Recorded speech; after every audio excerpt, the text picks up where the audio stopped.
आधी रात पत्नी चुपके से नौकर की झोपड़ी में गई। पति पीछे पीछे पहुंचा, अंदर घुसा और जो सच सामने आया उसने उसकी सोच बदल दी। कभी कभी शक हमें उस रास्ते पर ले जाता है जहां सच तो मिलता है, लेकिन खुद से नजरें मिलाना मुश्किल हो जाता है। ये कहानी है एक पति, एक पत्नी और एक ऐसे रिश्ते की जिसे देखकर हर कोई गलत समझ सकता है। राजीव शहर का जाना पहचाना नाम था। बड़ा कारोबार, शानदार घर, समाज में इज्जत, सब कुछ था उसके पास। उसकी जिंदगी व्यवस्थित थी और उस व्यवस्था का सबसे अहम हिस्सा थी उसकी पत्नी नेहा। नेहा शांत, समझदार और जिम्मेदार महिला थी। घर को संभालना, रिश्तों को निभाना, ये सब वो पूरी ईमानदारी से करती थी। राजीव को उस पर पूरा भरोसा था, लेकिन धीरे धीरे चीजें बदलने लगीं। नेहा अब पहले जैसी नहीं रही थी। उसकी आंखों में एक अजीब सी बेचैनी रहने लगी थी। वो अक्सर चुप रहती, बातों से बचती और सबसे अलग थलग रहने लगी। राजीव ने कई बार पूछा, सब ठीक है ना? नेहा हर बार मुस्कुराकर कहती, हां, सब ठीक है। लेकिन वो ठीक नहीं था। कुछ दिनों बाद राजीव ने एक और बदलाव नोटिस किया। नेहा रात को देर तक जागने लगी थी और एक दिन उसने वो देखा जिसने उसके मन में शक पैदा कर दिया। रात के करीब 12 बजे नेहा धीरे से उठी, दरवाजा खोला और चुपचाप बाहर निकल गई। राजीव ने सोचा, शायद कोई जरूरी काम होगा, लेकिन यह सिर्फ एक रात की बात नहीं थी। अगले दिन फिर वही हुआ, फिर तीसरे दिन, फिर चौथे दिन। अब ये आदत बन चुकी थी। राजीव के मन में सवाल उठने लगे। वो हर रात कहां जाती है? मुझसे क्यों छुपा रही है? क्या कोई और है उसकी जिंदगी में? इन सवालों ने धीरे धीरे उसके भरोसे को कमजोर करना शुरू कर दिया। वो नेहा से पूछ सकता था, लेकिन उसने नहीं पूछा, क्योंकि उसे डर था। अगर सच वही निकला जो वो सोच रहा है, तो वो टूट जाएगा। एक रात राजीव ने तय किया, अब और नहीं, आज वो सच्चाई जानकर रहेगा। रात के 12 बजे नेहा फिर उठी, धीरे से दरवाजा खोला और बाहर निकल गई।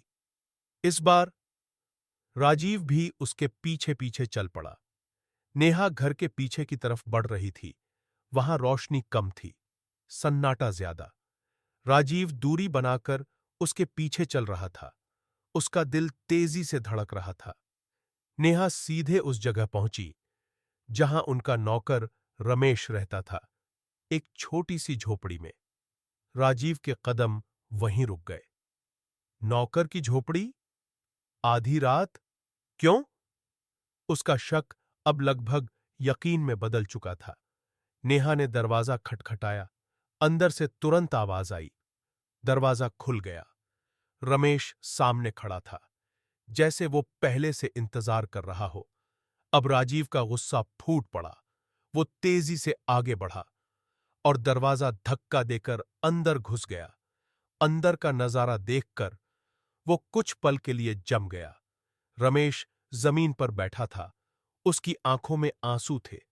नेहा उसके सामने खड़ी थी, हाथ जोड़कर, जैसे किसी से विनती कर रही हो। ये वो दृश्य नहीं था जिसकी उसने कल्पना की थी। राजीव चिल्लाया, ये क्या चल रहा है? नेहा ने घबराकर पीछे देखा। उसकी आंखों में डर और दर्द दोनों थे। तुम यहां? राजीव ने गुस्से में कहा। हां, और अब तुम सच बताओगी। कुछ पल के लिए सन्नाटा छा गया। फिर नेहा ने धीरे से कहा, जो तुम देख रहे हो वो पूरा सच नहीं है। राजीव और भड़क गया। तो पूरा सच क्या है? रमेश ने सिर झुका लिया। नेहा ने कांपती आवाज में कहा, रमेश सिर्फ हमारा नौकर नहीं है। कुछ पल रुकी, फिर बोली, ये मेरा छोटा भाई है। राजीव को जैसे किसी ने झटका दिया। क्या? उसके दिमाग में सब कुछ उलझ गया। नेहा रोने लगी।